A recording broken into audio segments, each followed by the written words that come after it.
Country Riders Snowmobile Club and the Tetreault family would like to thank the following sponsors.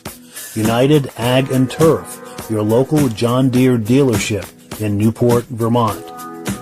The Pick and Shovel, hardware, footwear, clothing, pets, ice cream, and so much more on Coventry Street in Newport, Vermont. The Junction Restaurant, fine family dining on Route 101 in Troy, Vermont. Waltz Sales and Service, your dealer for Ski-Doo, Can-Am, and Sea-Doo in Derby, Vermont. South Bay Auto and Industrial Supply, your hometown Napa Auto Parts dealer in Newport, Vermont. Majestic Trophy, awards, engraving, and embroidery in Derby, Vermont. The Troy General Store, your one-stop shop in Troy, Vermont. And Juddy's Septic Service and Portable Toilet Rentals in Morgan, Vermont. Also, this video is made possible by Mike at the Vintage Snowmobile Podcast. I do a live podcast every Thursday at 9 p.m. Search for the Vintage Snowmobile Podcast on Facebook and YouTube to find episodes of the podcast. And I am your independent AMSOIL dealer. Call or text me at the number on the screen for your free AMSOIL catalog, or ask me how to get the deepest discounts and free shipping on your next AMSOIL order. And last but not least, a special thank you to our friends at Field & Sons Transportation in Grantham, New Hampshire.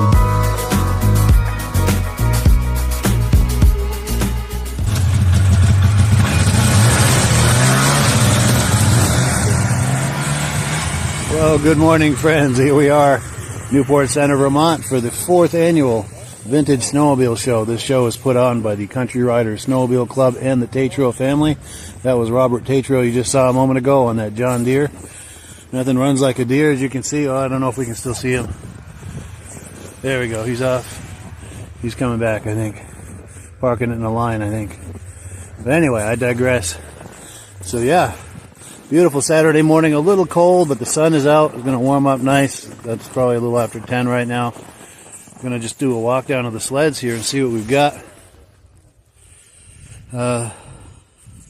Yeah, these older sleds are from the Field collection, Reg and Dan Field. I was speaking with them earlier, hoping to catch them for an interview at some point. But they like those older sleds, and they are in beautiful condition. And yeah, we'll catch up with them for interviews a little later. Just really beautiful examples.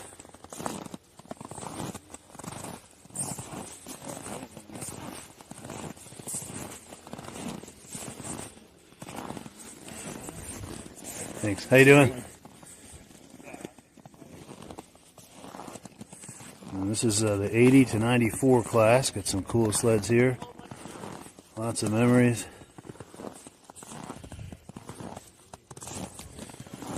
Now there's a cool sled over there, a modern sled, a Yamaha. It's a modern SRX, and it's done up with the retro graphics that look a little bit like this. We'll go look at that later. But I guess you get a lot of aftermarket Go Fast stuff on there. I don't know, maybe close to 300 horsepower or something on a snowmobile. Yeah, they say it's crazy fast. We'll go look at it here after we do this line. And we'll try to catch up with some of these folks for interviews in a little while. Yeah, some really nice examples here. John Deere is very well represented. The Tetreaults are a quote-unquote John Deere family. Were on the site of an actual John Deere dealership that they used to own back in the 70s. They used to sell John Deere snowmobiles out of here. Oh yes, now this is a sled owned by Ray Parento. He was telling me about it. I have not seen this sled yet, but I am very impressed. We're going to try to catch up with him for an interview later. Beautiful. Yeah, that is something. And of course, this is one of his sleds as well. He's a Rupp guy. Most of his sleds are Rupps. He also has a trail twister. I don't know that that's here or not, but the John Deere. Beautiful late 70s styling. And of course, this one belongs to my good friend Mark Bristol He's got that cat over on the end we're going to look at in a minute. I think this is another one of Ray Parento's Rups. And this one as well. And I think this is a new acquisition to his collection. I don't recall seeing this. But these are, and his sleds are always in perfect, immaculate collection. He really likes his sleds to be perfect. And it's hard to argue that they are, or that they are not. How would you say that? Anyway, these sleds are perfection is what I'm trying to say. Yeah, Yamaha is well represented here today too, with quite a few 433s. There's an Elan. And this is Mark Bristol's Puma. This has been raced back in the year. This has some racing history.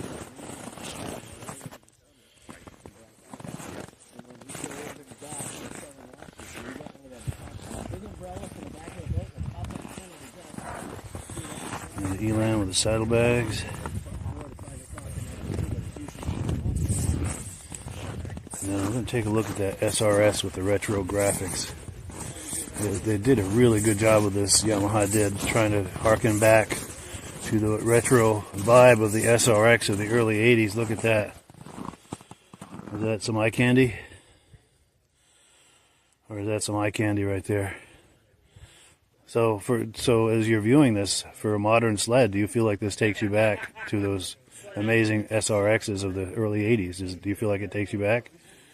Do you feel that they... what am I trying to say? Do you feel that they did justice to that sled? They were trying to honor that sled and remember that sled, and I sure feel like it. It sure reminds me of it with a modern twist. You gotta love those gold arms.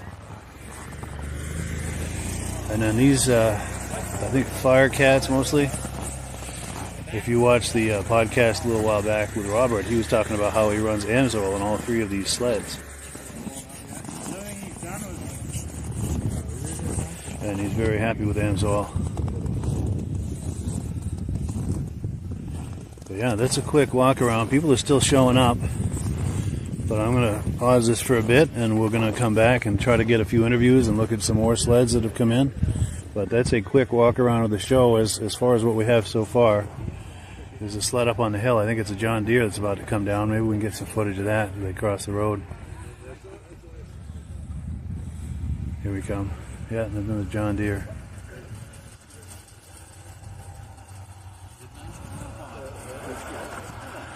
Oh, I did. You guys did good. Hey, Dan. How you doing? How are you? Good. We'll catch up with you in a bit for an interview. Sounds good. Cool. There we go. John Deere. John Deere country here. Yes. Another one coming down the hill. That's that cross country cat coming down the hill. Oh, nice. Here we go. This is where all the good ones are coming from, huh?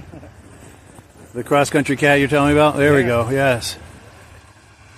Actually, they made like 600 of them.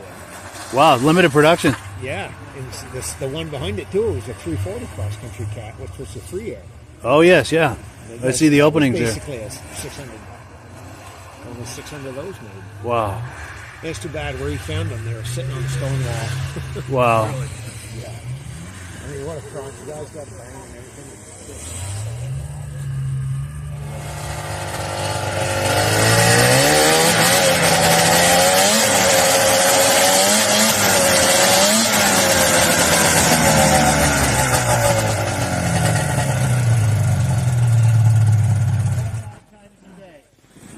You feel like talking that up on the camera? Red Star, this is a 1974 Yamaha GPX 433. Got it about 2 years ago. Needed some work. It was kind of rusty on the tunnel and stuff, and the skis were kind of rough, so I painted those up, and there were some dents and things in the hood, and we fixed that up. So now she's this is actually kind of in showroom condition. Yeah. Very nice. I'm going to take a quick walk around it. And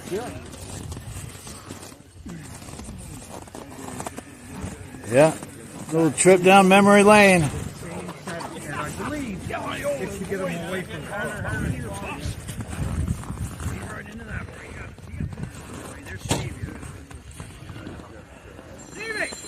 Very nice. Well, I appreciate that. Yeah, thank you. Do you have other sleds here too? Or? And This one was pretty much as you see it. I mean, they've got a little bit more work to do on it, but it's in pretty good shape. It had been stored for several years. It was covered up with a kind of a tarp in a guy's garage. So he had this one, and he had a either a 78 or 340 exciter. But I like the black. I like the black color, so I ended up buying this one. In pretty good shape. Runs good. Low miles on it. I think it's only got like 2,200 miles on it. 2,200, you say? 2,200. Very nice.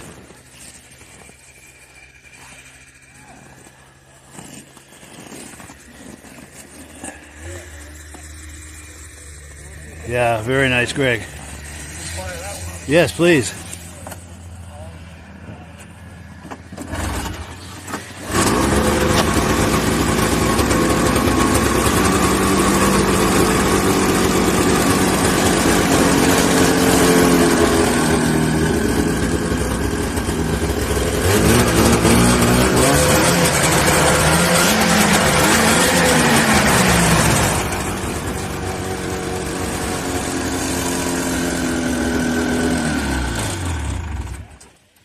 Excellent. Well, thank you, Greg. I appreciate it. Thank you. Very nice to meet you. Yeah, so what we got here is a 75 Rut Nitro 2. I didn't restore this sled. I acquired it basically the way it is. A gentleman in Glens Falls, New York had it, and I gave him a call, and I bought it. He told me on the phone, he said, I just want you to be clear what you're getting. I said, well, okay. He goes, this is a sled that this gentleman built out of NOS parts. So as you can see, it's pretty clean. This would have been a family-owned sled. It's not a performance sled. This is like what Mom and Pop would have had on Saturday. If you want to come see it, Yes. he did a really nice job on this thing.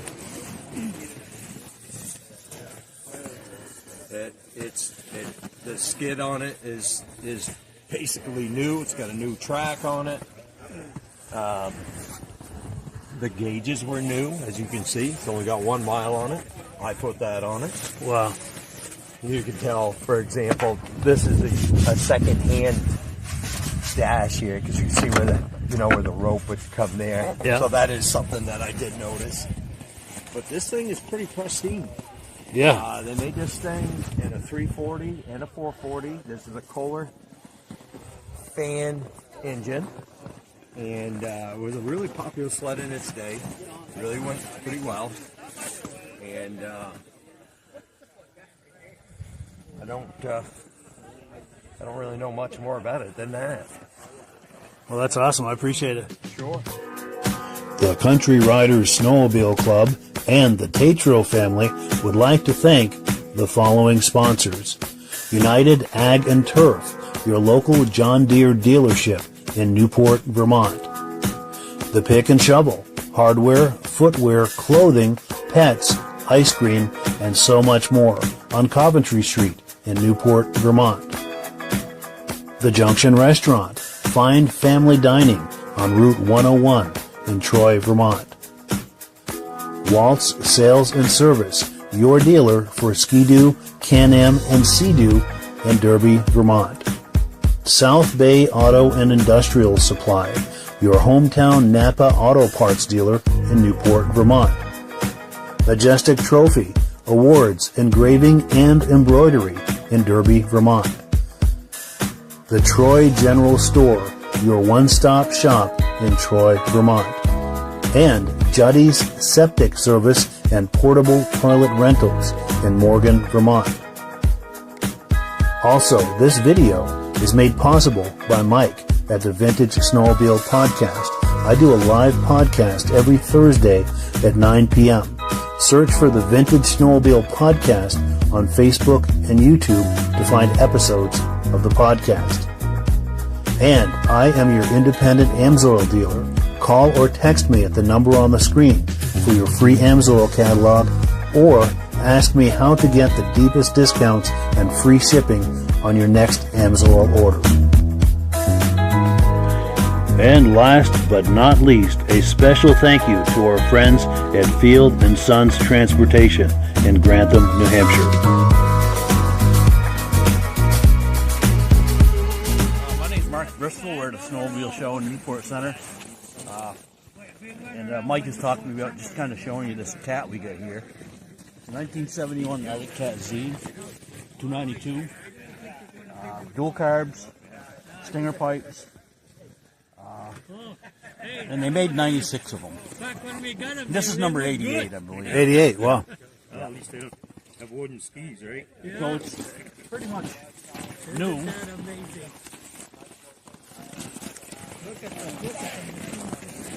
Yeah. Like I said, crossover pipes, dual carbs. They're offset too, because they had a special kit for that. Oh, yes, yeah. Very I've nice. actually never seen another one.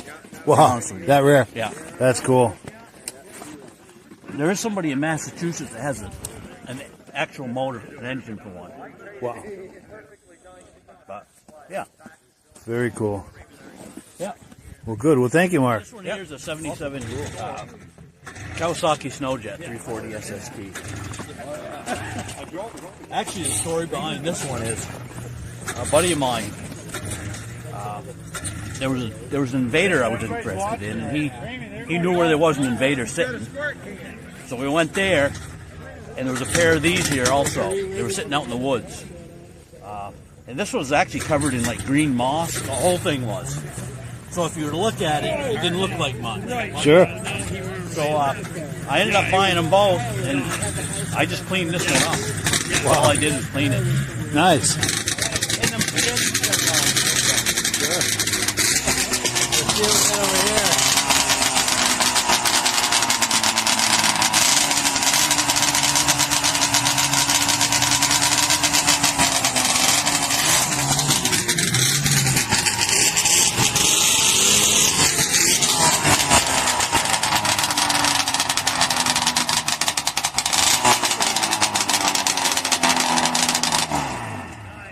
Of course, that's our good friend Ray Parento over there. Making all that noise. Yes. That's great Yeah, sled. this one. Pretty much it. Very cool. Take it trail riding some. Come around this side of it here. Is it possible to lift the hood on that? Oh, sure. They would have, when they built them, they raced them in 3 classes. Pretty much stock. Yeah. Haven't done much to it at all. Very Like I nice. said, the engine came out, and that's been gone through. That's Sure. it. Very nice. Well, cool. Thank you, Mark.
Grantham, New Hampshire.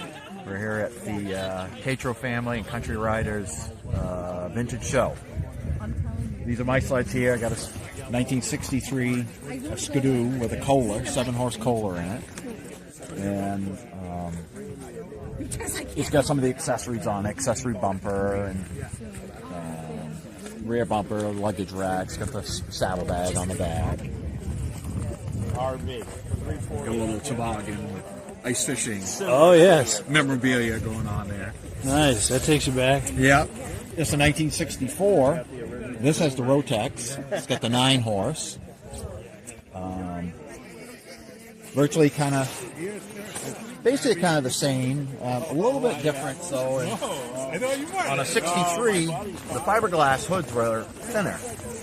And if you notice, the dash has more of a slant than the 64.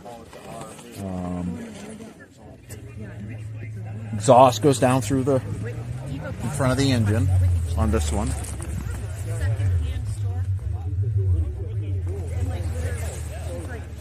So on a 64, of course, you had an option, and you also could have an option on the 63. You could get the Rotex engine. Oh, really? One or the other? Yeah. One or the other, correct. Sure. 64. You could get a Kohler, but it wasn't. Wasn't a big advertised thing, but you could get that. But like I said, this is a 9-horse. The 65, that's an 8-horse, and that has a Kohler. So this is kind of the last of the Kohlers right there. So these came out of Elliott and Hutchins out of Malone, New York, and those were installed there. They weren't installed in Valcourt. But basically, the same steel body. 65. That's the last year of that look. Because 66, they had the black seats, stripe around the hood. Yeah. It's a real treat to see 3 consecutive years side by side like this to really do some detailed comparison. 62 would have been a metal cab. It would have been metal. Yes, it would have been metal. Would have been narrower. Sure. Would have had a Kohler. Could also have got a JLO engine. Small JLO. But my father has these Polarises. That's a 1964.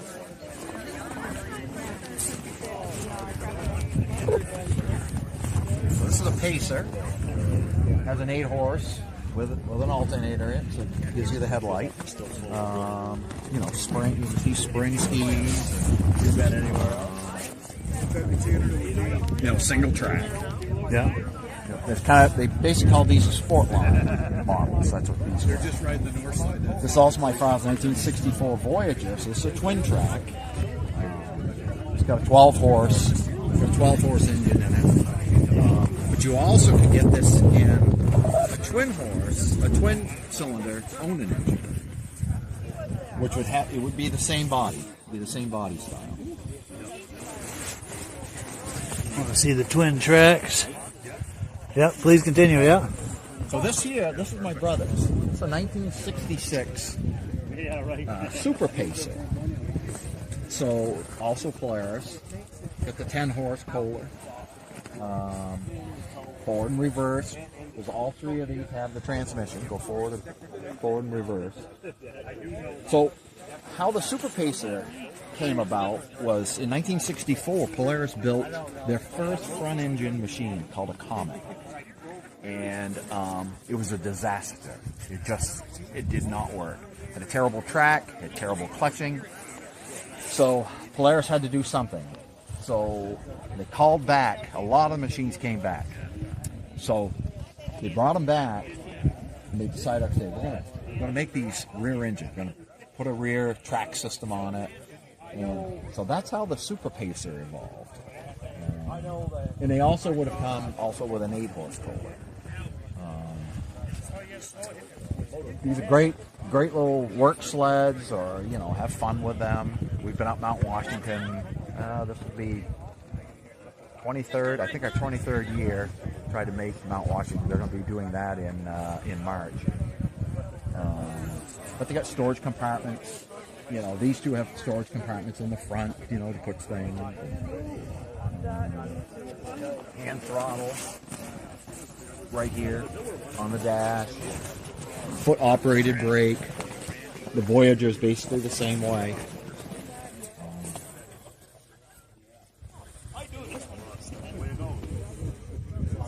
Not very fast. Sure. Maybe 15 miles an hour. A lot of steel there, but they are definitely a lot of fun to Very ride. capable in the snow. Yes, they are. Nice. Yep, they are. Well, great. Well, thank you, Dan. I appreciate it. Thank you. What I have here, this is a Rupp third dimension race sled. In '74, Rupp was still trying to be into racing, snow pro racing. And to my understanding, the story goes, Rupp only built like 4, 5, or 6 of these things. Bill Stahl has one. There's another gentleman that has one. I wanted one. The only way you can have one is to build one. So I actually traded a couple pretty decent riders to Bill for all the parts so I could put this thing together. So I went out to Wisconsin and came home with this pile of parts, bare tunnel, and started building it. So what it's got, this has got a Kohler 400 engine in it. To be truthful, the engine came out of a 74 Snow Twister, but I put that in. In the day, Rupp would have used the Kohler 440 and a 650, the classes that they would have ran it in. And it's got, when I put it together, I had to build the hoop that goes around here that you can see, your handlebars. I got the handlebars from Bill. On the side, in the racing days, they wanted the weight. You're on an oval, so the gas tank was mounted on the side like that. Those are aluminum race skis in the front. The skid on this thing would have, it was made out of magnesium, and there were holes drilled through it to lighten it up. I'm not going to say that they had the greatest luck racing the thing, but as you can see, it's pretty cool looking. It's a looker. Actually, I believe what I have read, the best place that I think he finished 4th in Bangor, Maine in a race. Gene Wow. Bloom did.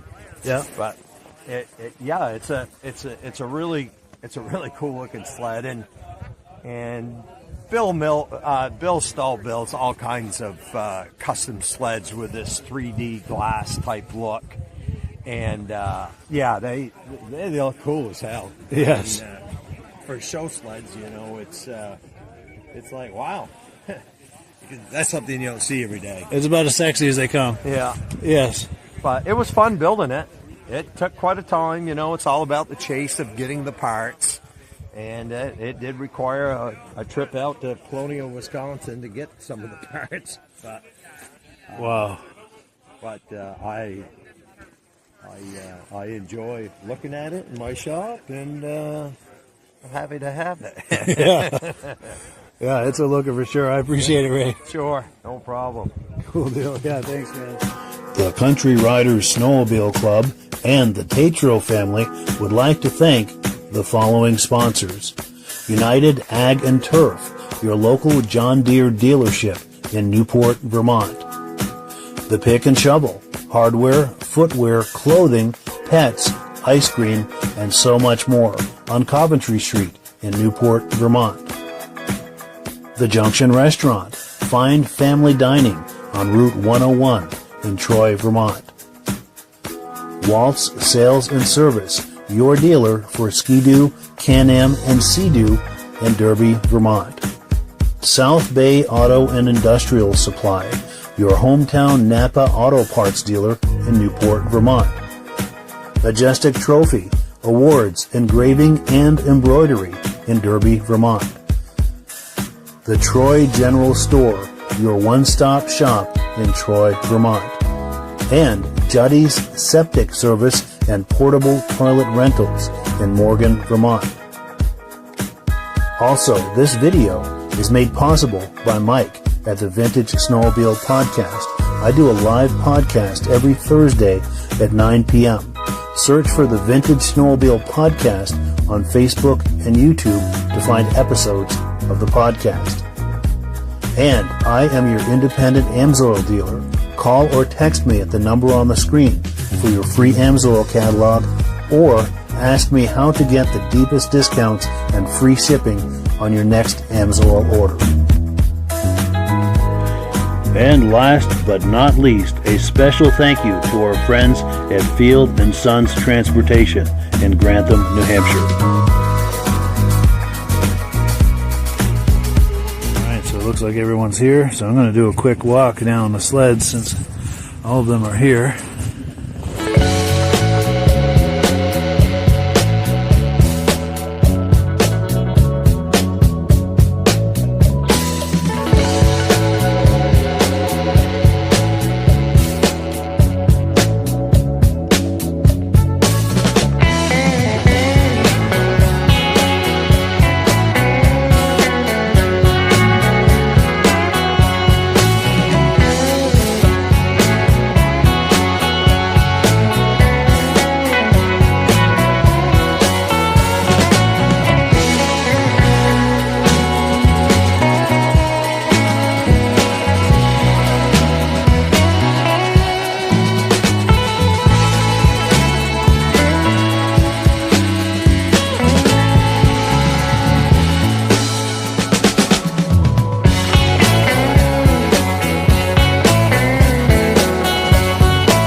Category 70 to 74. Third place, Articat, is Jenna Watkins.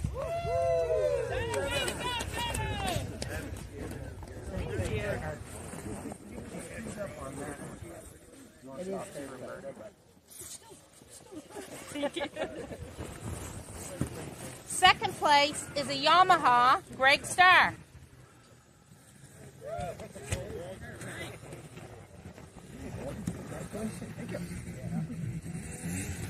First place goes to Mark Bristol,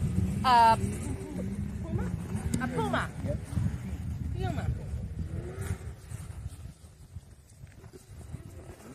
Congratulations, Mark. All right, this one here is what? 75 to 78? Okay. Yeah. 75 to 79. Third place is a 77 Kawasaki, Mark Bristol.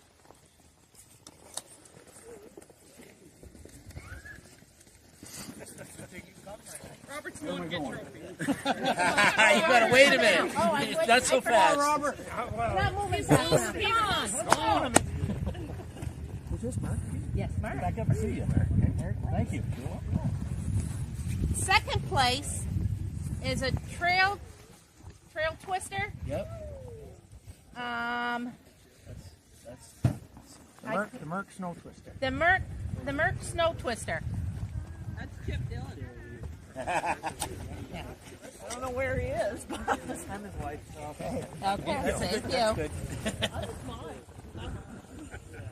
First place is a Ruck 440, Raymond Pirano. I don't know.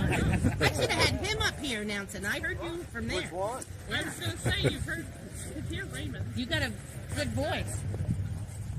You want me to holler for you? Yeah. For here. Congratulations. Congratulations. Oh, thank you. Thank you for coming. You'd have been pissed if I didn't. Yeah, I would. The next class is 80 to 94. I have third place is a Chrysler Snow Runner, Phil Machado.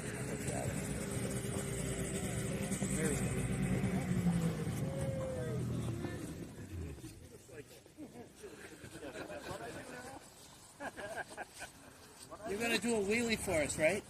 No. No. I think suicide.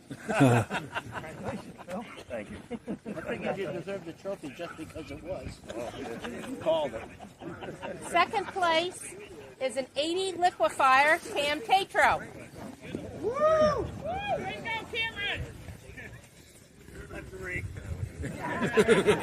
Did your mom buy that for you? First place is a Yamaha, what's that word? Exciter, Greg Starr.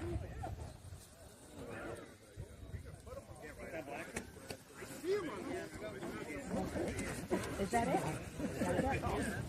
I want to thank everybody for coming. We're going to do we got People's Choice. Did you get that? She did. Mary got it? We'll announce put all the winners on Facebook under Country Riders. So for future, you guys can look at it. I'm going to go around and take pictures. This is Mike Lapierre. He has a website podcast every Thursday at 8 o'clock? 9 o'clock. 9 o'clock.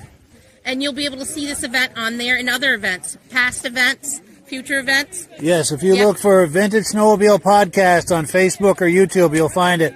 We go live every Thursday night with a live podcast about vintage snowmobiles. So just search for Vintage Snowmobile Podcast on Facebook or YouTube. Thank you for the chance for a plug. You're welcome. Yeah. I want to Mike's been doing this for 4 years for us, and it brings a lot of people, to come, because everybody, it's hard to get everything in the newspaper out there. Yeah, and thanks, Mike. Happy to help, for sure. Great cause. Yeah. Hi, Mike. Hey, congratulations on the hardware. Thank you. Thank you. Very cool.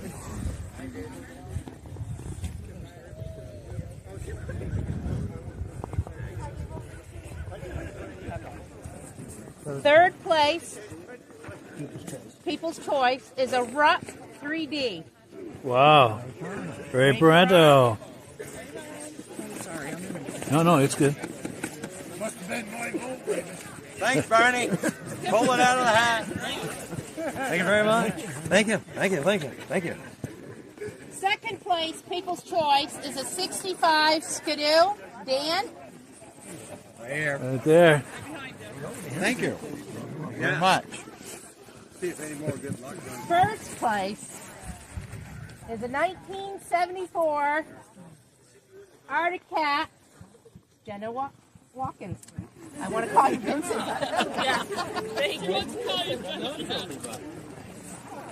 Congratulations. Thank you for coming, everybody. We're going to do this next year, last weekend in January again. We'll keep it consistent. And if you're going to go for a ride, Robert's getting ready to go for a ride. All right. You guys all do bonfires tomorrow.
this. Look at that.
Country Riders Snowmobile Club and the Tetreault family would like to thank the following sponsors. United Ag and Turf, your local John Deere dealership in Newport, Vermont. The Pick and Shovel, hardware, footwear, clothing, pets, ice cream, and so much more on Coventry Street in Newport, Vermont. The Junction Restaurant, fine family dining on Route 101 in Troy, Vermont. Waltz Sales and Service, your dealer for Ski-Doo, Can-Am, and Sea-Doo in Derby, Vermont. South Bay Auto and Industrial Supply, your hometown Napa Auto Parts dealer in Newport, Vermont. Majestic Trophy, awards, engraving, and embroidery in Derby, Vermont. The Troy General Store, your one-stop shop in Troy, Vermont. And Juddy's Septic Service and Portable Toilet Rentals in Morgan, Vermont. Also, this video is made possible by Mike at the Vintage Snowmobile Podcast. I do a live podcast every Thursday at 9 p.m. Search for the Vintage Snowmobile Podcast on Facebook and YouTube to find episodes of the podcast. And I am your independent AMSOIL dealer. Call or text me at the number on the screen for your free AMSOIL catalog, or ask me how to get the deepest discounts and free shipping on your next AMSOIL order. And last but not least, a special thank you to our friends at Field & Sons Transportation in Grantham, New Hampshire.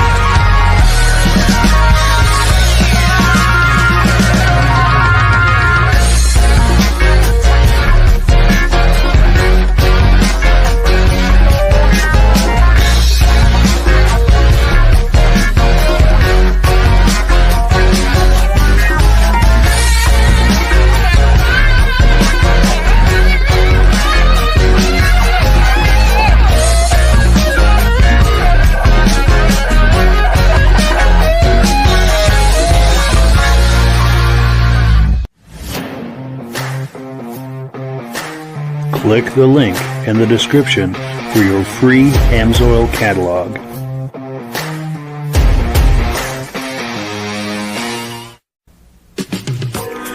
Before we get started, I'd like to give a quick shout out to some of our friends. The Eastern Snowmobile Racing Hall of Fame. Search for them on Facebook. Central Minnesota Pond Racing. Search for them on Facebook. The historic Lancaster Motel for the ultimate Eastern trail riding adventure. Crane's Snowmobile Museum at 172 Main Street in Lancaster, New Hampshire. The Vintage Snowmobile Club of America Quarterly Magazine. The New Hampshire Snowmobile Museum at Bear Brook State Park in Allenstown, New Hampshire. And lastly, if you decide to advertise with the Vintage Snowmobile podcast, this could be your advertising message. Well, good evening and welcome to the podcast. I'm really glad you're here. Now, I have a robust lineup of vintage snowmobile entertainment on tap for you tonight. But before we get into all of that, I want to make sure that everything is working properly. So if you can see my face and hear my voice, I'm going to ask you to leave a comment. Please let me know where you're viewing this from and whether you are a first-time viewer or a regular viewer. Now, to our first-time viewers, if this is your first time viewing the podcast tonight, I hope you have a good time with us, and I hope you decide to join us here each and every Thursday night at 9 p.m. Eastern Time. Now, this podcast simulcasts to 8 different places across Facebook and YouTube. So wherever you're viewing this right now, just circle back in 1 week's time, and we'll be waiting for you with another fun-filled episode.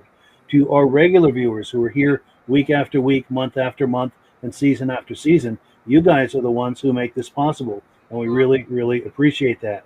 So let's take a few quick comments, and we'll bring our friends on, and we will get the party started. We've got our friend Dave Lowry here saying hello from Alberta, repeat listener. Nice to see you. Also, our good friend Jim Holbrook is in the house from Thetford Center, Vermont.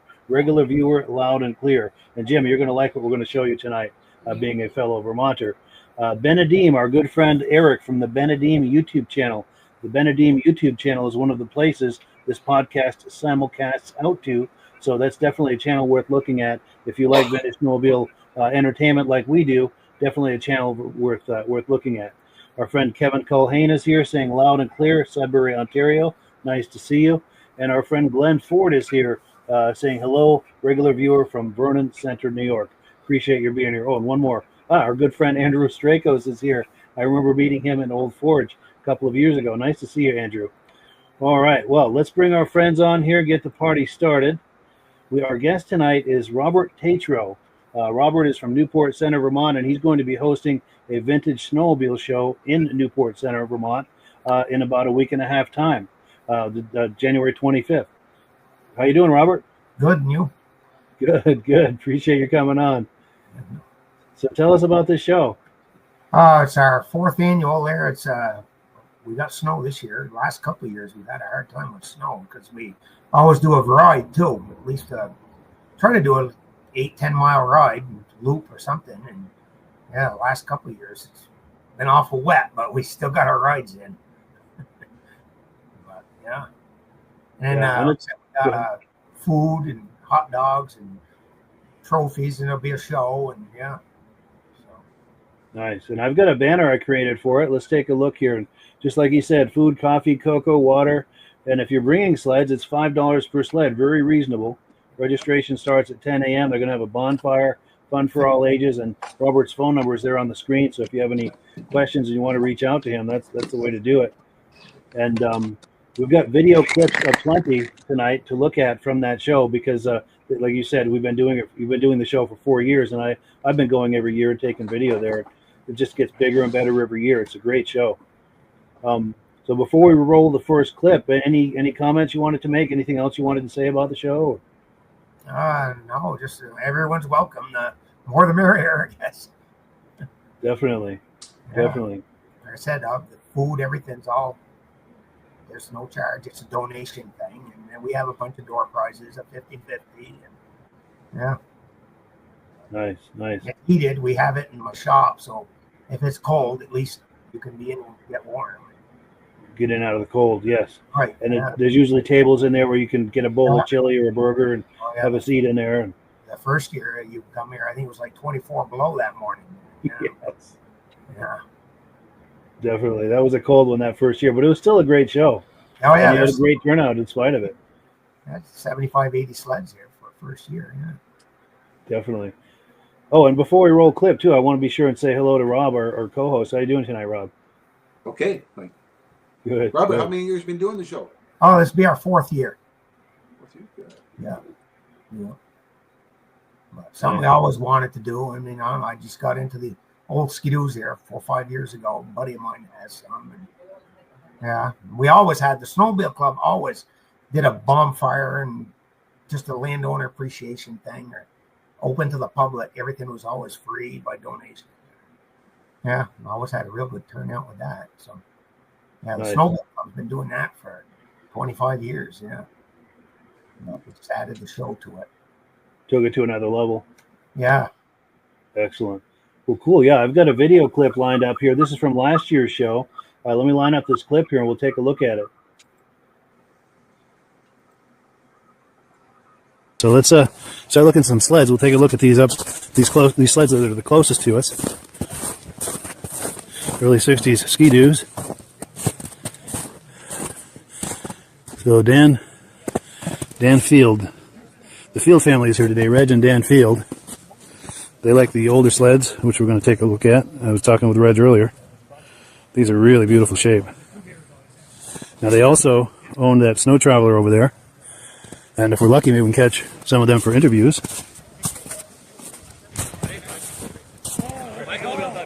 This first one is a 63. I think the other one is a 65. Okay, so a 65 and a 63. I like these little backpacks that you could get for them as an accessory. Kohler engines in these things.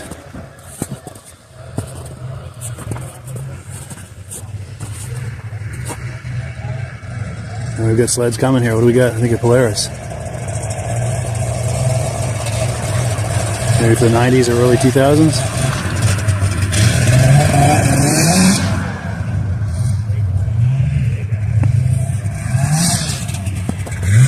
Look at some of these sleds over here. We've got a Yamaha 433 GPX. 433F. Does that mean fan cooled, I'm assuming?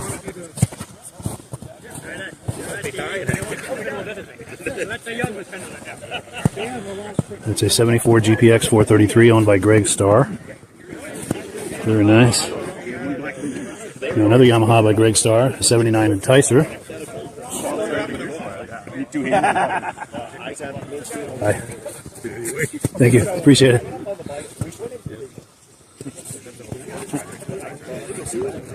So we'll go around the back side of these and then we'll take a look at that RUP. And the people who've shown up on their modern sleds doing some trail riding.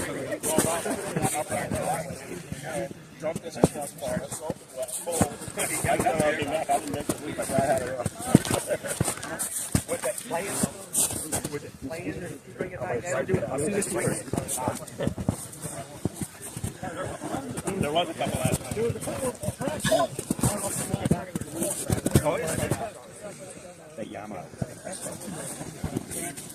Now this RUP Rebel belongs to Ray Parento, who's here. We can probably catch him at some point for a few words on that.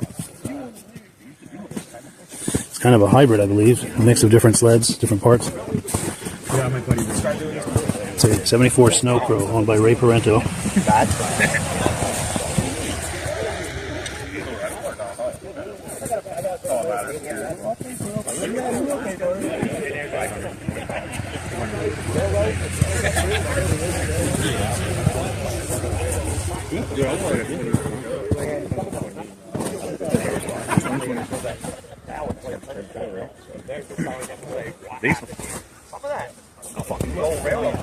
We're all wood. You can take off. I passed 4 cars. I think it's like you're really behind me. Yeah, I think it's an 6 or whatever it is. Over here we've got an early 70s TX. Let's go in for a closer look. 72 Polaris ATX, it says. Dean Stratton. Dean Stratton or Stratton? I think it's Stratton. TX 335. He's still kicking, he's still in snowmobiles, huh? Yeah, oh yeah. That's all he does.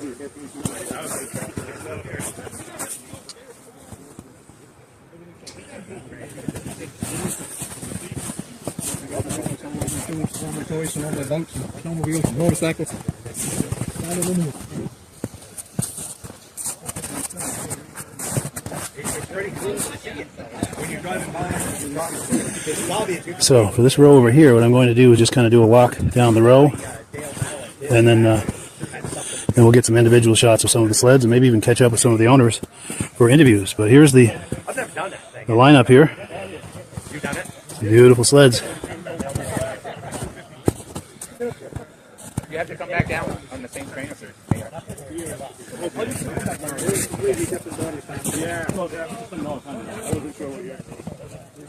What's it like? I heard it. So when we got there, Oh, yeah, that'd be Andrew 440. it's only there 30 days. 440. He detuned it. That's just a song. Huh?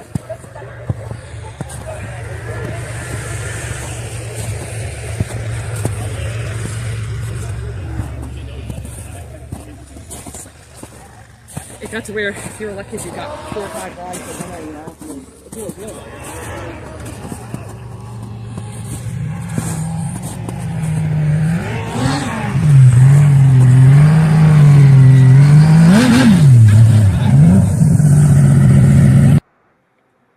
So yeah, if you're just joining us, we're looking at some footage from the Vintage Snowmobile Show in Newport Center, Vermont. This was about a year ago, and we're about to have another show on January 25th. And the gentleman in the center on the left here is the host, the organizer of that show, Robert Tetreault.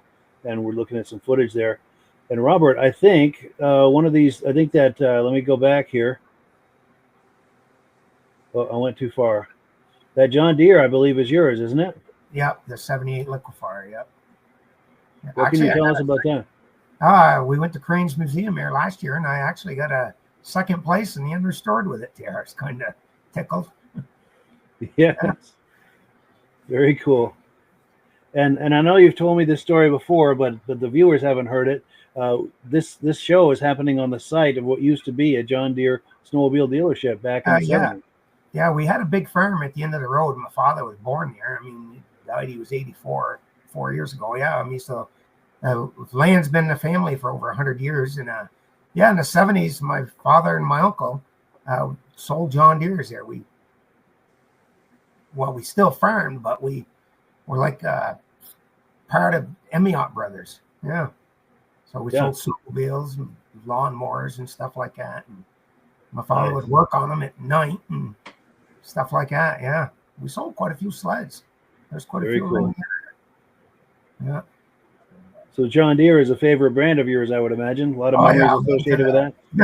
Yeah, I have a bunch of the old 2-cylinder tractors too. I got a pile of them. So just always had John Deere's. Grew up with. So very cool. And Rob, anything in here catch your eye as we were looking at the sleds? Do most of these snowmobiles show up for a show and shine, or do they all go for the ride? A bunch of them went on the rides, but because like I said, it was kind of wet that day, and we headed up the pipeline and went up toward Irisburg area. Yeah, we went, 10, 15, at least 10 miles that day. But that little Chrysler snow scoop thing there, that had a hard time going there with that little track. But actually, he pretty much made the whole trip. That's cool. Yeah. And then, of course, these rumps that we're looking at belong to your friend and mine, Ray Parento. Yeah, Ray Parento. Yeah. And then that Snowjet belongs to Mark Bristol. He's back there with that blue coat. I think that's him with the tan pants and the blue coat. Pretty sure that's him. Yeah, it is. A good mutual friend of ours as well.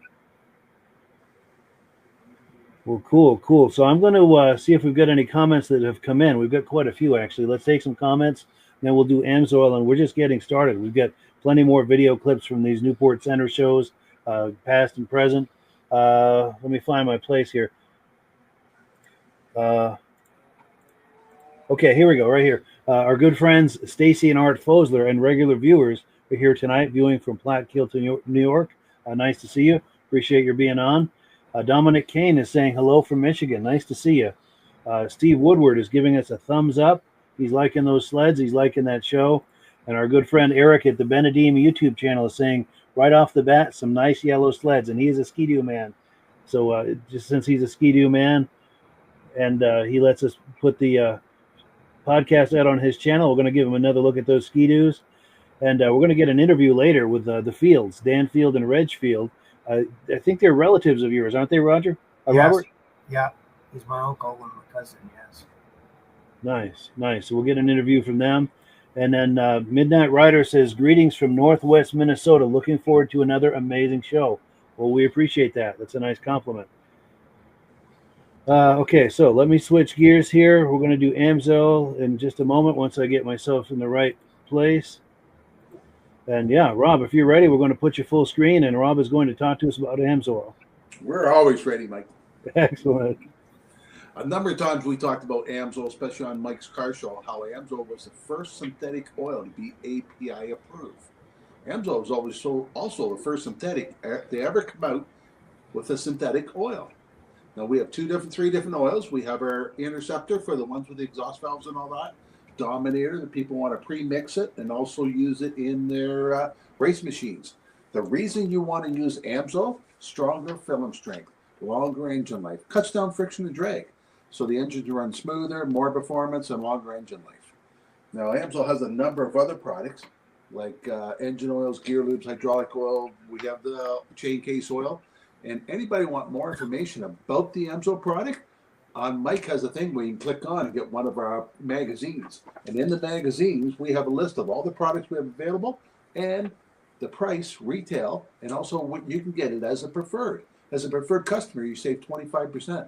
Why buy from a wholesaler where you can buy directly from Amsoil and save 25%? Especially if you're buying a case like the snowmobile oil people do.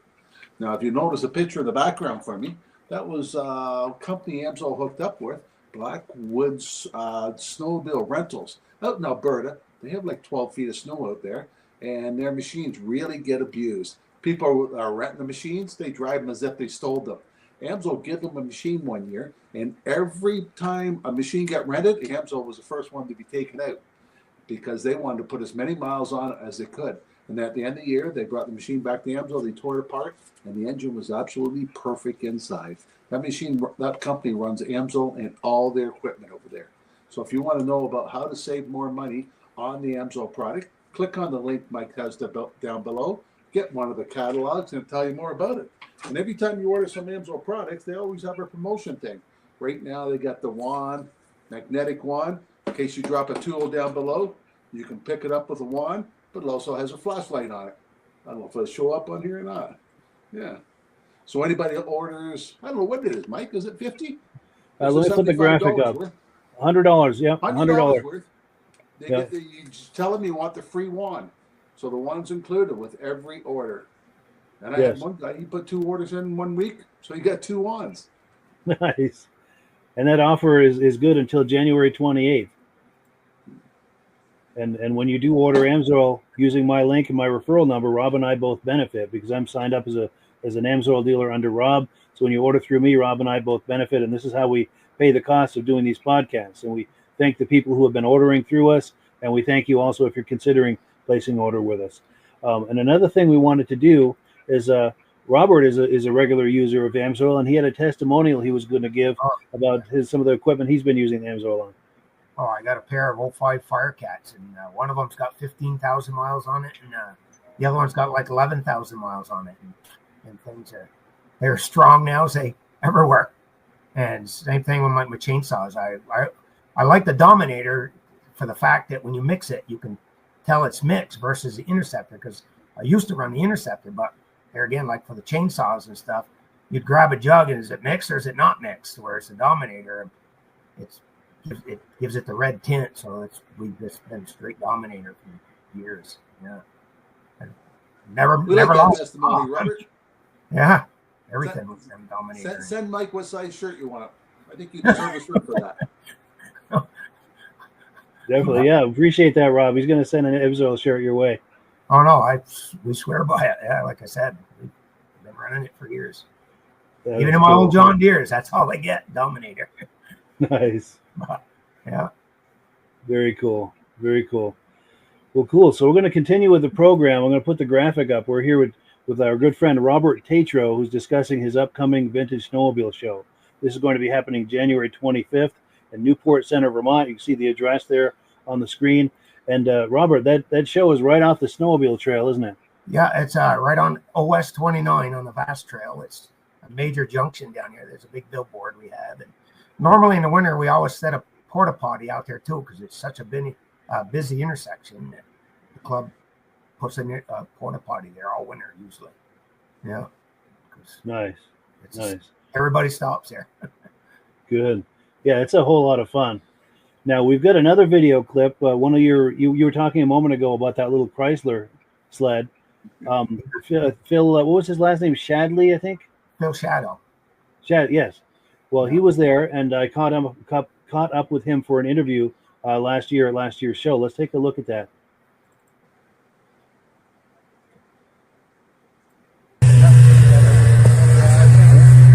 Morning, how you doing? So this is the Snow Runner, typical barn find. Didn't even know they existed, and they were a little research on them. They were 1980. Chrysler Corporation made them, and they were spec'd out actually for the military and to help bail out Chrysler. And there was about 30,000 of them made, I was told. And it's a neat little unit, and it gets around. Not all I really know about it. Still get parts for it, which is kind of nice. Really? Yeah. Online research. So yeah, eBay, stuff like that. And it runs great, and it's kind of a fun little thing, kind of a little novelty thing. Oh, for sure. That's kind of really all I know about it. It comes apart. It can go right in the back of a car, 4 or 5 pins, and wow. And, show me where you'd pull that apart to. So is this one of the pins here? Yeah, you got a pin here, a pin at the ski. And then there's one under the seat, and basically it just goes right into a trunk of a car. Where was the one by the seat? I think it's... Give me a second here. Oh, right in the back here. Right in the back. It's in the back. Cool, I don't know if it'll get it. No, I don't know either, but up in here. And it's pretty lightweight. I don't know if... you know what I mean? It's very light. Yeah. Nice. And dangerous. Dangerous, I'll bet, yeah. It's funny because I've only seen a few of these over the years, but this is the first time I've ever seen one ridden when you came in on it. Yeah, so I mean, like I said, I thought it was pretty neat. I stumbled on it, and it was for sale, and I wanted it because it's rare. To me, it was rare. Yeah, very unique. Yeah, and it ran great. You know what I mean? I call it the barn find. You know what I mean? Yeah, it's rare to see them. You're right. Oh, so this is the gas tank here? Yep, the gas tank's right here. So it doubles as a frame and a gas tank. Yep, 2-stroke, and so you put a mix in there? Yeah. Yeah, just a regular mixed fuel. And that holds, what, a gallon and a half? I'm not really sure, but yeah, about that. You know, haven't really rode it a lot to know what its fuel mileage is, but really, not really after that, if you know what I mean. Sure, just to enjoy. Yep, just to enjoy. Very cool. That's kind of all I really know about this one. Sure. Okay, back again over here. 1977 Olympic Skidoo. Been a Skidoo guy my whole life. Always been as a child on the farm. Another barn find. I actually bought this one for my wife, for she had something for the antique ride. Nice. And it's not real old, but it was really clean and it runs really good. On that, there's not really much story to it. It's just a nice snowmobile and it was really clean. Sure. You know what I mean? Yeah, I remember these back in the day. These were nice. This and the motoski version, the Nuvik. Correct, yeah. Very popular back in the day. My dad's friend had a Nuvik. I rode it a couple times. It was nice. Yeah, when on the farm, we didn't have this model. We actually had the older Olympic, which would be like the 1970 series, and the bubble hood style. And that's soon to come. Sure. I have one. I do. Oh, have nice. One. Yep. Yeah. And it's identical to what I grew up on our farm, the 1970 335 bubble hood. Yeah. In restoration now, so we'll see that one in the future. I'll look forward to that next year. Yep. Yes, sir. Well, thank you. I appreciate that. Cool. So, yeah, we're just hanging out here with Robert Tetreault, and we're looking at video clips from the Newport Center Vintage Snowmobile Show, and he's the organizer of that show. They're just about to have their fourth annual or fifth annual? That's our 4th annual. Nice, nice. And it just gets better every year. And I think we've got a comment that's come in. We've got our good friend Benadim, Eric at the Benadim YouTube channel. He's saying that's a nice Olympic. Don't see that year very often at shows. Cool deal. And Eric, of course, is a big Ski-Doo guy. And Rob, any reactions to what we've been looking at here? Remember the number of years ago we did a contest for a free shirt? Who knew what one of the top 4 automotive companies were trying to get in the snowmobile industry? And most people didn't know the answer. Yes, I remember that. There's a picture of it right there. there. Yeah. Let me see if I can stop on it here. Yeah. It's hard to stop where I want to with this thing. Go ahead, Rob. Continue. And I went a couple weeks ago to a guy's barn to look at a snowmobile. Man, I'd never seen a snowmobile look that good before. Not the ones I looked at. Yeah. There's pigeons in the barn. They're all covered in pigeon poop. And just, I told the guy, that's more work than I want, that snowmobile. You can keep it. Yes. Crazy. Well, cool. So we're just getting started here. I got a whole bunch of other clips to look at here. Let me get another one loaded up. And did you have anything you wanted to add to that, Robert, before we move on? No, not really. I mean, yeah. Actually, Phil's one of the directors in our snowmobile club, and his wife Mary's the secretary in our snowmobile club. Yeah, nice. So nice. Yeah, and we want to be sure and thank him for that interview. That was a great interview he did. Yeah. So this next one is this is a John Deere your son Cameron owns, and there's quite a story behind it. Yeah. We caught up with his girlfriend at the time, and she told us all about it. So anything you want to say about this before we roll the clip? Or no, not really. Actually, we acquired another Spitfire this summer, an 80, which has the Kawasaki engine, versus that one there is a 78, which was the first year of the Spitfires that had the Kohler in it. Yeah. And I said we acquired a 81 this summer with the Kawasaki.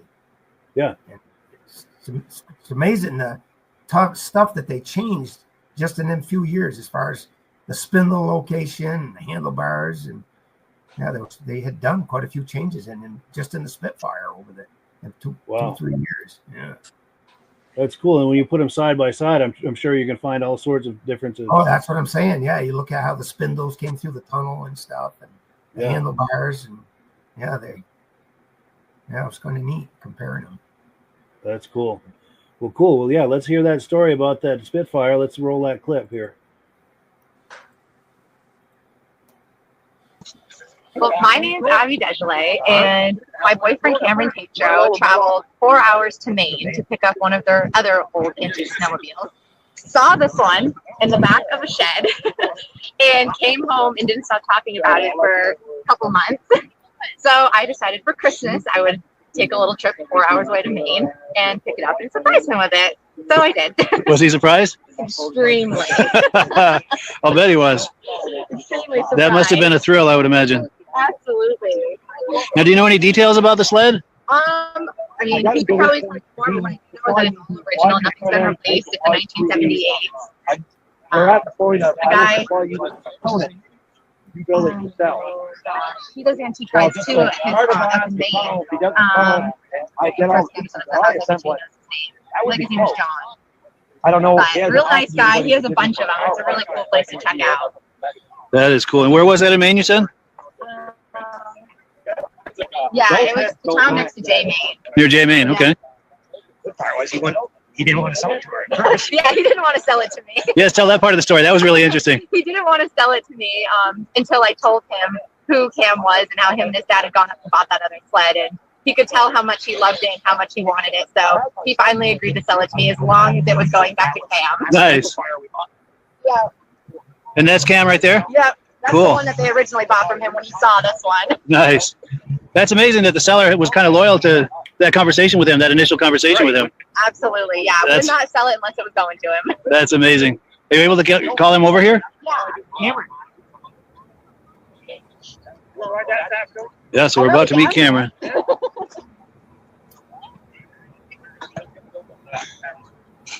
you mind being on camera? Oh, no. Cool. Yeah, this is Cameron, and yeah, they were telling us the story about how this came to be, and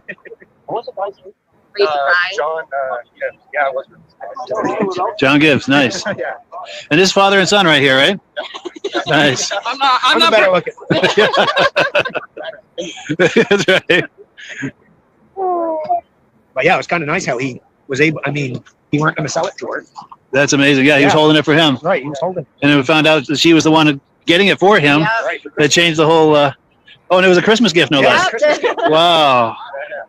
Was it hard getting that down the chimney? It was hard keeping it a secret and hiding it. She was pretty nosy. Yeah, you'd never know that's been in the chimney. It's all shiny, you know, no soot on there. We went on a 60-mile ride with it. I went there a couple weeks ago. 60 miles, wow. Yeah. And it ran great? Yeah. Yeah. Sweet. Gas filter plugged up, but Yeah. besides that, no, it was good ride. Now, do you want to tell us about some of the details of it, the features of it? And Oh, well, got it and just changed the gas line, cleaned the carb, and that's all I really needed. I guess it's all original and everything. So it didn't need much. They were direct drive. There's no chain case. Oh, really? I had Wow. a direct drive. Secondaries right off the drive axle. Yeah, it was like John Deere version of like I guess it's like a woman's snowmobile. Yes, kind of. Sure. Yeah. It was tiny. But my mother had a new one in '78. It was kind of neat. So we Wanted to relive that? Yeah. Yeah. Now, being direct drive, does it feel any different when you drive it? I think it's more snappy. Sure. Yeah. More responsive? Yeah. The punch is- yeah. Wow. Yeah. That is amazing. Fun and hell to ride. Yeah. Is that something we can start up, or is that? We'll come around this side here. We can do it without tripping.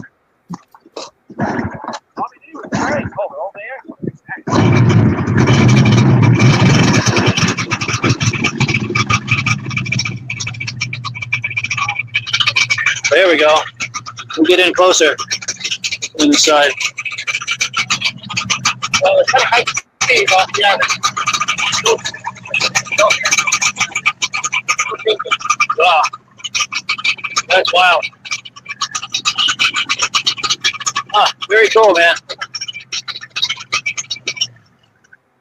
Kind of polar over most of John Deere's. Like this year, they had like cure walks in them. Okay, yeah. And Kawasaki. Yeah. Cool.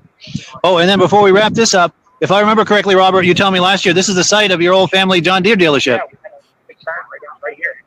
So our family for over 100 years. Wow. And you were selling John Deere snowmobiles from this location? Yeah, right. Our farm is down the road there. Wow. Yeah, it's called JVU Equipment.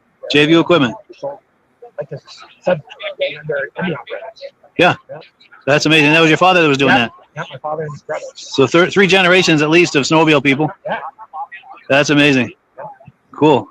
Oh, and then this is Robert Tetreault, by the way. I don't know if I introduced you earlier, so in case I missed it. Yeah. And this is his property. Wonderful. Wow. This house over here? Yeah, yeah. That's solid. Yeah. 72 actually. So a little over 50 years. Yeah.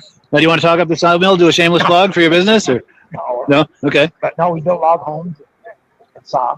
Yeah. Log in the winter. Yeah. Nice. Yeah, actually, I built a log home down the road here for my son.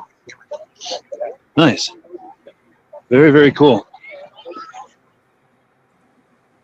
So yeah, we're just hanging out here with Robert Tetreault. That was him on the screen, and that's also him on the left there. You don't have double vision. It's really him in both cases. But anything you wanted to add to this, Robert? No, not really. Well, the log cabin finally got done. Oh, sweet. Yeah. For my son there, yeah. No, that I think that was the second year there. But Yeah, I think it was 2023. yeah, I believe so. So 2 years ago. Yeah. Yeah, and you can see in the image here, there's just tons of people at the show. It was a great turnout. Yeah, the ground was wet that day. Oh, it was, Yes. you know, we'd had a big thaw and then got a little bit of snow, but yeah, we still got our ride in. Knock on wood, every year we've gotten a ride in. So Yes. Someone's watching over it. yeah, must be. Definitely. And Rob, anything to add to this? Robert, was John Deere the only one that went direct drive? I believe so. Yeah, the Spitfire was the only one that John Deere had that was direct drive. Well, Spitfire, and then they made a Sprint Fire, which was basically a Spitfire but liquid cooled. Yeah. I know some of the people at the racing try to do direct drive for the racing. It's a great idea. Well, of course, Great idea. I went to that Diamond Drive and then Firecats, and them were bulletproof. I mean, yeah. Like I said, that one Firecat's got 15,000 miles that never touched the Diamond Drive in it or nothing. Either one of them. Yeah. That's amazing. Great machine for a kid, those little Spitfires. And nice. Oh, yeah, light, they were. happy. Like I said, my mother had one brand new in 78. And oh, yeah, me and my brother would fight over who was going to drive it. Yeah. That's cool. That's cool. So yeah, if you're just joining us, we're hanging out with Robert Tetreault. He's got a Vintage Snowmobile Show coming up on January 25th in Newport Center, Vermont. It's a 1214 Tetreault Road in Newport Center, Vermont. All the details are there on the screen. We'd love it if you can join us. It's a great show. This is their 4th annual, and it's a whole lot of fun. And we've got some more video clips so you can get a closer look at what that show is like. We were talking earlier about the Fields, Reg and Dan Field, who are related to Robert. They specialize in antique sleds, and we're going to look at an interview here with Dan Field. Let me pull it up here. Yeah, he's got those early Ski-Doos we were looking at earlier. It's just taking a moment to load. This is where we need our Jeopardy music.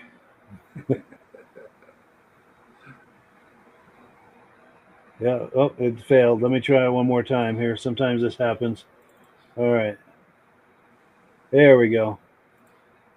Dan Field. I'm from Grantham, New Hampshire. These are my 2 sleds. This is a 65 Ski-Doo Chalet, and it's got the 8-horse Kohler engine, which is yellow because these came out of Elliott and Hutchins out of Malone, New York.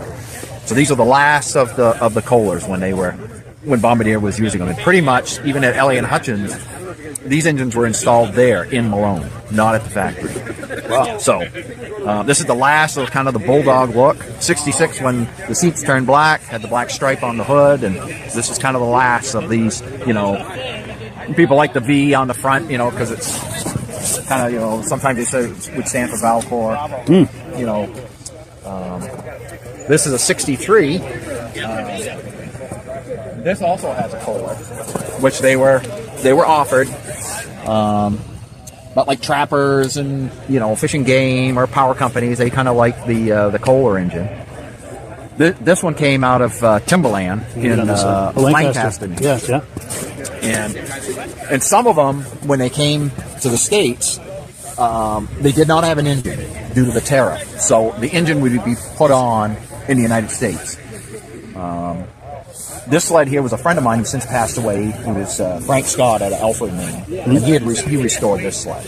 And I've owned it for probably 8 or 9 years now. But they kind of sound like a lawnmower, when it's a 4-stroke, and this is 7-horse, that's an 8-horse. They would probably go about 15, 18 miles an hour, if you're zipping right along with it. But as you can see, both of these have bicycle generator lights. Oh, wow. No lighting coil in these engines. Oh, look at that. So you can see that. So this is a Miller light system. So what you would have had on a bicycle. I remember those. This one is the same way. The headlight is correct. They also put them on the Rotec. But this is basically a lantern light bulb in that, which runs off the generator. I remember those on bicycles too. Yeah, no kidding. So the gas cap on these older Ski-Doos, if this was been a 2-stroke, you would fill this with oil, and that would be your mixture. You would know you had the correct mixture. So, but being a 4-stroke, puts the oils right in the engine. Sure. This has got some accessories on it. It's got the accessory bumper, accessory luggage rack, and rear bumper. Just to make it a little more comfortable to, especially to move things, move the sled around. Yeah. So that's pretty much it. It does have the accessory, Ski-Doo saddlebags. Those are nice. And that was sold as an accessory back in the day? Yeah. Yep. That's a good idea, because you're going to have things you need to carry with you. Right. So you can see the Timberland. Oh, the logo. Yeah. Logo right there. Wow. And on the other one, I'm pretty sure I have an Elliott. Yeah, it has Elliott Hutchins, so it tells you, all the specs, Very cool. And then that badge, what is on that badge? That's your serial number. Okay, yeah. Yep.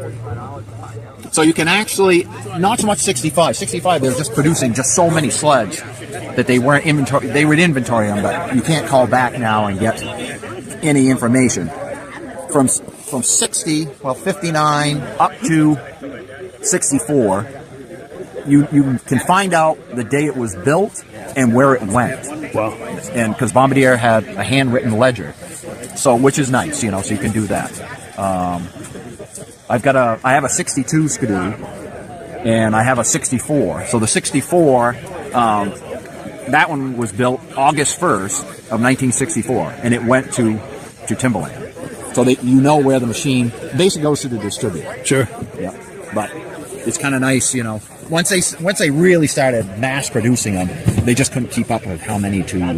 That starts getting cumbersome, I imagine. Correct. They would have a ledger book, but by that time they knew where the majority of their stuff was going. Yep. But yeah, they're fun to ride, and you know, it's a great event here. And yes. So this is our 3rd year here, so nice. It makes it nice. Well, cool. Well, yeah, I really appreciate it. No problem. Cool. Actually, I'm going to try to get footage of this going by. Perfect timing. Those have come a long way too. Oh yeah.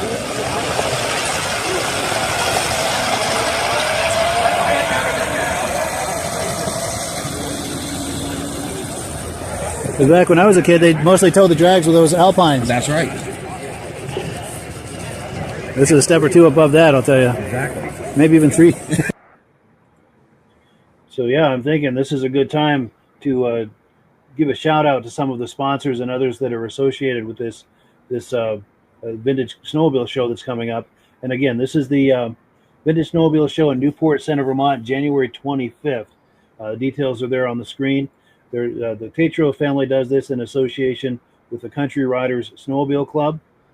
Also, Field & Sons is one of the sponsors out of Grantham, New Hampshire.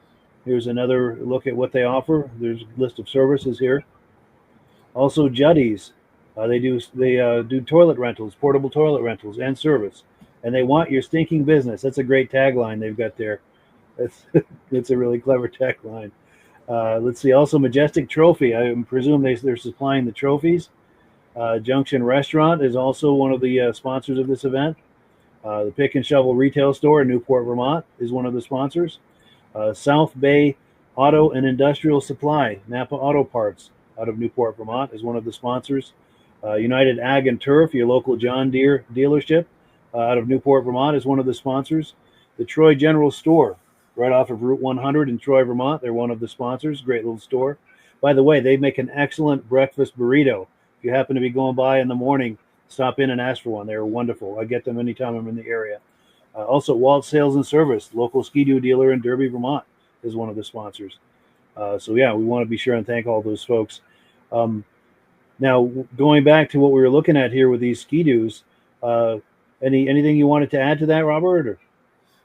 No, it's just actually kind of neat how that Bombardier thought of the mixture cup there built into the gas cap. That was kind of ingenious on their part. Very clever, yes. Yeah. For sure. But yeah. And Rob, any reactions to this? Yeah, I never heard about that Dixie cup for filling up the oil with, but and also the lights. I never knew they had a system like that. But he also said from 1959 to 64. I didn't know they were building them back in 1959. Yeah. Yep. In fact, the first ones were imported, came through Lancaster, New Hampshire. The first ones come into the U.S. Lancaster, New Hampshire. Paul Crane was associated with that. We've got some. Go to the Valcourt, to the museum. It's quite amazing. Now, was the headlight an option? That's a good question. Do you know, Robert? No, apparently, yeah. It was an option. Nice. And then, oh, here we go. We've got comments coming in. Ivan Mayo says the early Polaris Indy lights were also direct drive like that. Good information. James McQuaid says, greetings from Cape Breton, Nova Scotia, Canada. Really enjoying the show. We're glad you're here, James. I'm glad you're enjoying it. Also, Eric at the Benedim YouTube channel says a 65 with a Kohler is high up on my list of wants. Cool deal. And Eric is a big Ski-Doo guy. Let's see. Mad Dog is here. He says, those are some really nice Ski-Doos. Love the Kohler-powered sleds. Very tough to find for sale around here. And then Eric at the Benedim YouTube channel says they came with headlights in 65. So it sounds like that was a stock item and not an add-on. Yeah. Good information. Thank you for that. Well, cool. Let me put this one away, and we've got more video clips to look at here. We're just, in case you're just joining us, we're hanging out with Robert Tetreault. He's going to be hosting a Vintage Snowmobile Show in Newport Center, Vermont, January 25th. If you're in the area, come on by and join us. It is a whole lot of fun. Let me cue up another video clip from previous shows. What have we got here? Here's one where I'm walking around looking at sleds, and also we do an interview with a guy who had an Evinrude snowmobile. Let's take a look.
My name is Doug Matten. I inquired this from my grandfather, Matten, and this used to be his wife's sled, my grandmother.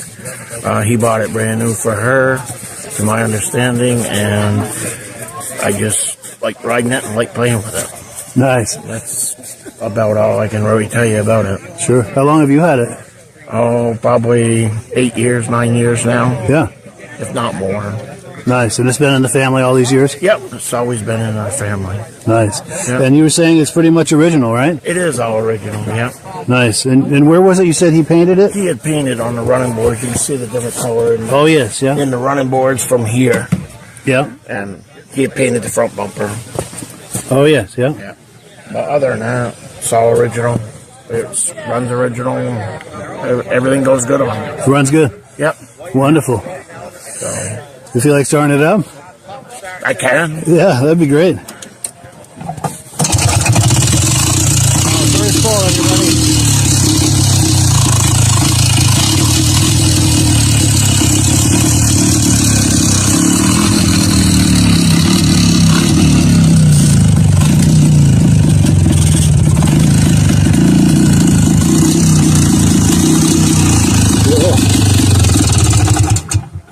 Well, thank you so much. I appreciate that. Yeah, it's even got a horn. Oh, no way. He put a horn on it, yeah. Wow, that's amazing. Cool deal. You saw it here at the Newport Center Snowmobile Show.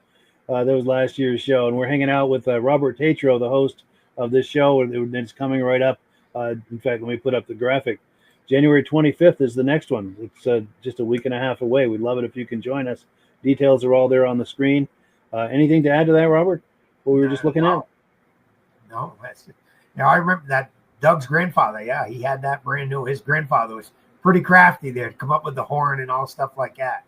Oh, Johnny Matten was his grandfather. He was had old Studebakers and Yeah, he was quite a crafty old guy. That's amazing. Cool deal. And Rob, anything to add? The M route reminds me of my buddy's snow cruiser, and he made it into a tow truck to tow everybody home with it. Wow. But didn't it Robert, have a wider does people track? have to pre-register to come to your show, or can they just show up that No, day? no, just show up. Is there a limit how many people? We talk to the state as far as like for our ride. Your sled don't have to be registered for the ride because we have a designated area that we ride on the trails. Yeah. That's cool. Yeah, one of the things I liked on some of these sleds we saw in this video clip was those embossed seats. Let me see if I can find it. The back of that Evinrude had an embossed with the Evinrude logo. Yeah. I'm trying to pause on it. Right there. Yeah. And then some of those Scorpions had an embossed seat as well, which is always cool to see. I don't know if I can find one to stop on it, but oh yeah, right there. Yeah. And then as you go back the seat, there was another one I think on the backrest. It was embossed on there too. Oh, I don't know if we're going to see it, but yeah, really cool to see. So let me remove this from the screen, and we've got one more video clip to look at. This is another kind of a walk around clip of the show, just sleds with music. Gives you a look at what you can expect if you join us here coming up on January 25th in Newport Center, Vermont.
So there you have it, the Newport Center Vintage Snowmobile Show in Newport Center, Vermont.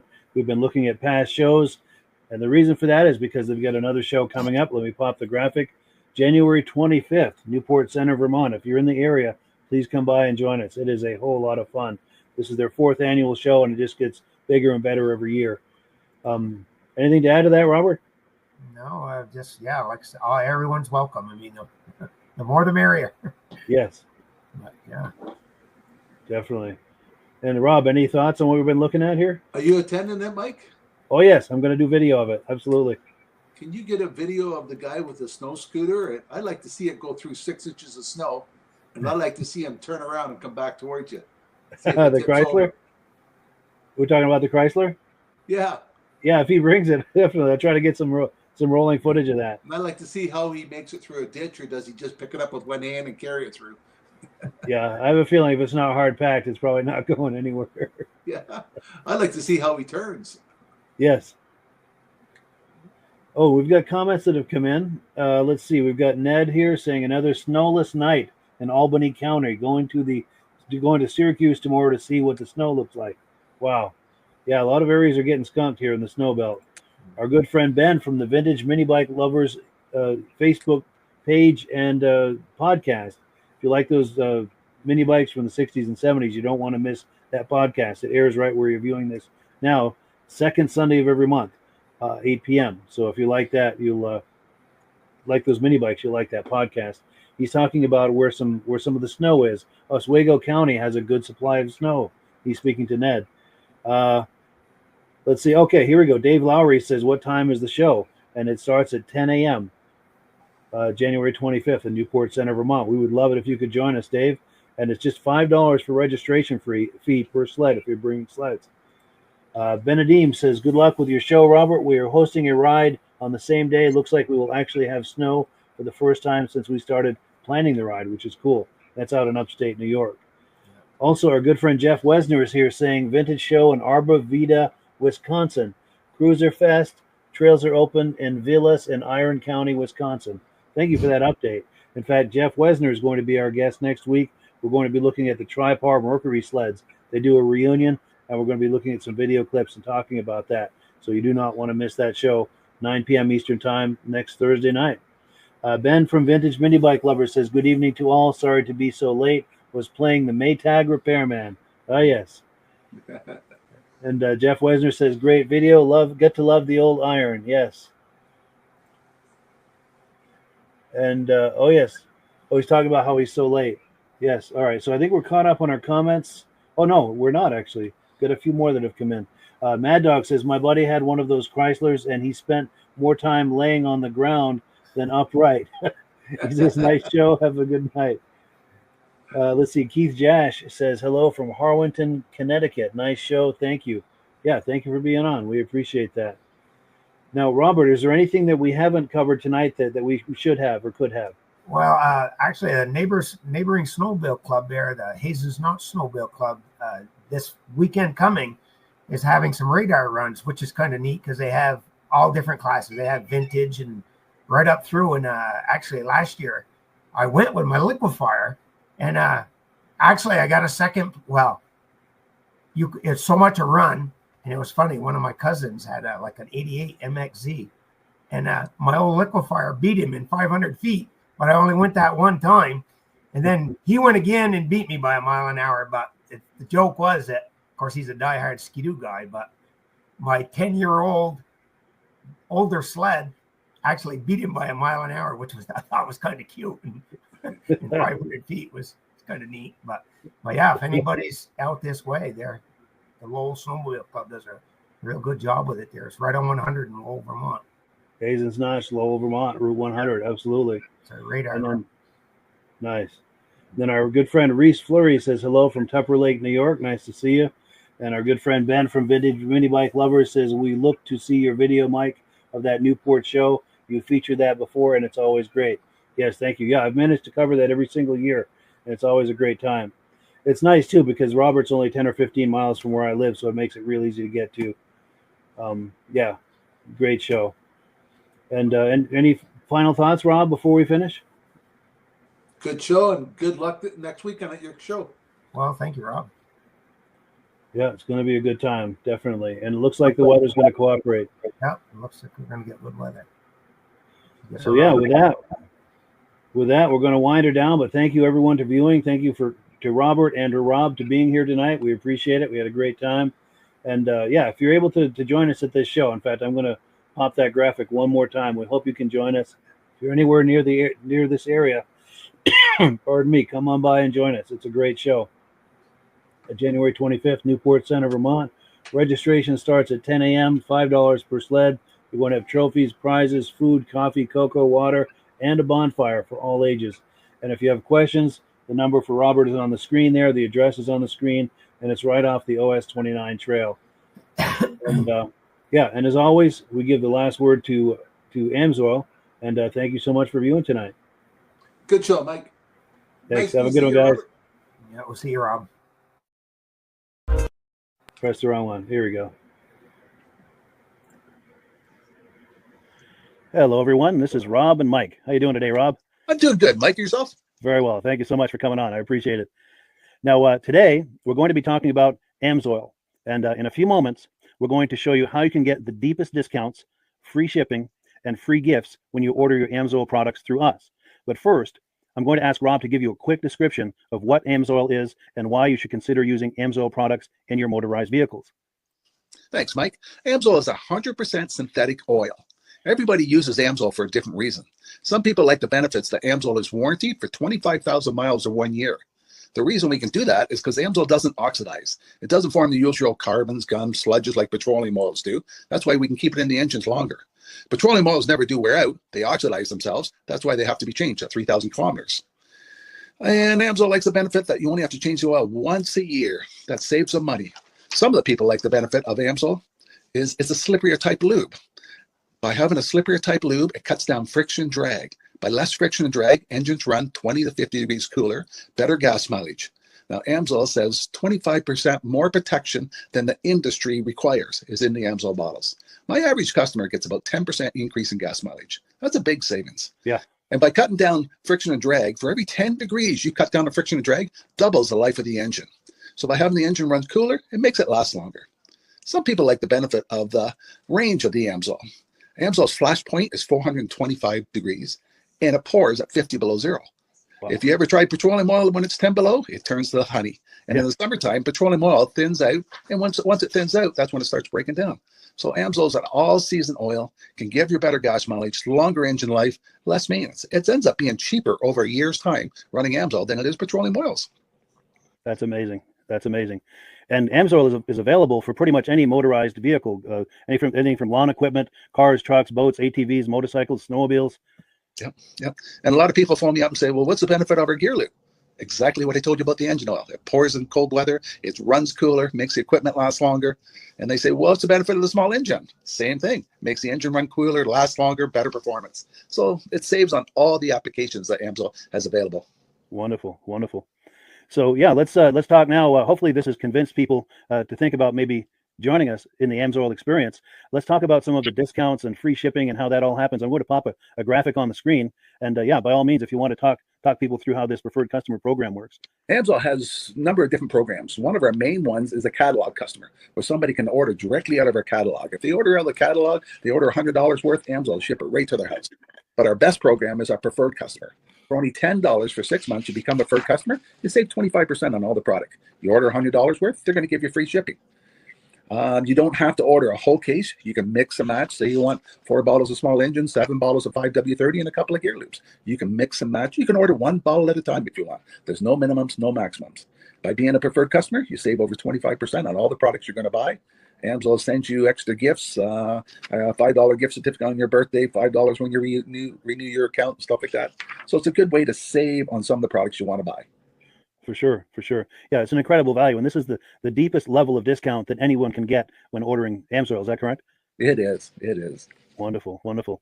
So let's take people through the step-by-step experience of placing an AMSOIL order. Then that would include signing up for the preferred customer preferred customer program, so they can receive those deepest levels of discount. So let's go to the website. This is what the website's going to look like. These are some screenshots. Once you go to amsoil.com, there's a link in the description, or you can just type that into a browser, amsoil.com. This is the page you land on. At the upper corner of the page there, you see how I've circled in red.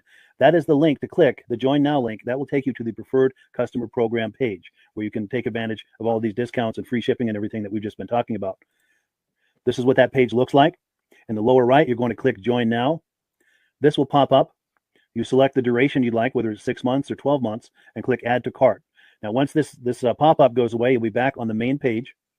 And the upper left, you'll see where I've got that red arrow. It says Shop. Now you can start shopping for products, and on your very first order, you're going to get these discounts and the free shipping as long as it's over $100. You'll get all of these benefits right away.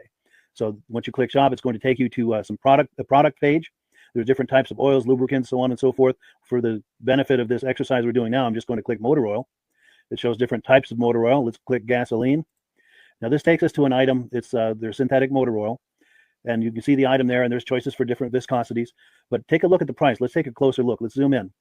But if you've joined the preferred customer program first, you're going to automatically get the deepest levels of discount. That's what we're looking at here. You're saving $3.80 on that quart of oil. Instead of paying $16.29, you're now paying $12.49 for that quart of oil. That is the deepest level of discount you can possibly get.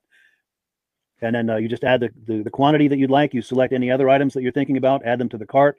And once you click add to cart for the final time, you're going to see this come up at the top of the screen. It's going to show your items and your the total that you're at so far. Pardon me. And then you just click view cart in the upper right, and that'll take you to your cart.